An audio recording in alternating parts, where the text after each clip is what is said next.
Paulit-ulit na lang. Ilang beses na po tayong idinadawit. Una sa mga budget hearings, BICAM na, tapos sa GAA.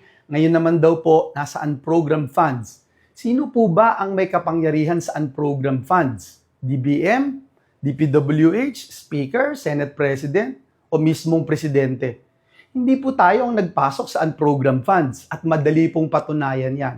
Lahat ng ginagawa natin, verifiable. Ang mga ebidensya na ibinabato sa atin, hanggang ngayon wala at hanggang ngayon nagkakalap. Ang ordinaryong senador po, wala pong ganyang kapangyarihan. Lahat na lang po, kapag Bulacan daw, kay Joel yan. Flood control, lahat po ng opisyal na sangkot nagsabi na wala po tayo o si Joel Villanueva na kinalaman doon. Kickback daw po na tumataginting na 30%. Ni kontraktor o proyekto, wala din pong maipakita. Ano to? Para bang basta na lang po ako gagawin na punching bag? Sa mga kababayan ko po sa Bulacan, huwag po tayong magpapadala sa mga nanggugulo at nagpapakalat ng fake news.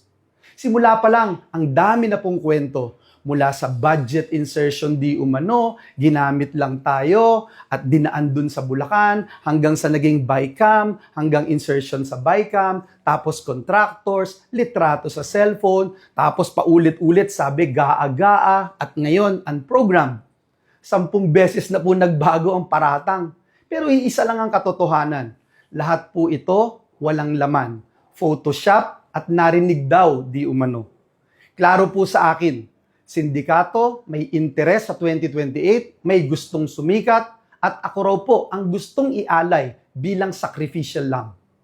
Huwag po nating kalimutan, nag-umpisa po itong lahat ng ito noong yung name that cannot be mentioned, eminensyon ni Joel Villanueva, si Zaldico, na naglagay ng napakaraming congressional insertion, lalo na sa ating lalawigan sa Bulacan noong 2023. Dahil po sa pagkakadawit ni Zaldico, nag-umpisa na ang pagkasira at pagbato ng putik sa ating pangalan.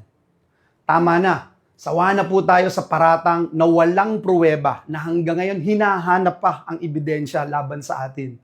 Labanan na lang po natin ito sa tamang forum, sa korte. Ididimanda ko po sila at doon ko din po sila haharapin lahat. Sa taong bayan, wala po tayong tinatago. Hindi po tayo nagnanais mag-abroad. Nananatili po na nakatutok tayo sa tunay na trabaho, ang maglingkod ng tapat at may malasakit. Maraming salamat po.